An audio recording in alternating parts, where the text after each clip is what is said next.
তো আজ আমরা বানাবো নৌকো। অনেক দিন বড় ভিডিও বানানো হয়নি। তো এই ধরনের নৌকো অনেকে হয়তো দেখেছো বা খুব কমজনই এমন ধরনের নৌকো বানিয়েছো।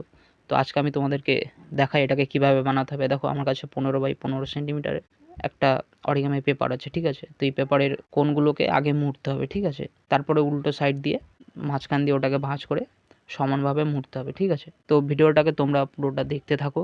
অবশ্যই তোমরা আমাকে কমেন্ট করে জানাবে তোমাদের কেমন লাগে। তোমরা কিন্তু কেউ আমার ভিডিওটা দেখছো না, যদি তোমাদের ভালো না লাগে সেটা আমাকে জানাতে পারো।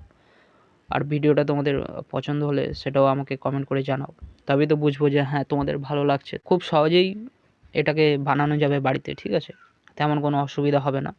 তো ভিডিওটাকে তোমরা দেখলে বুঝতে পারবে যে কীভাবে আমি জিনিসটাকে বানিয়েছি, ঠিক আছে। তো তোমরা দেখতে থাকো।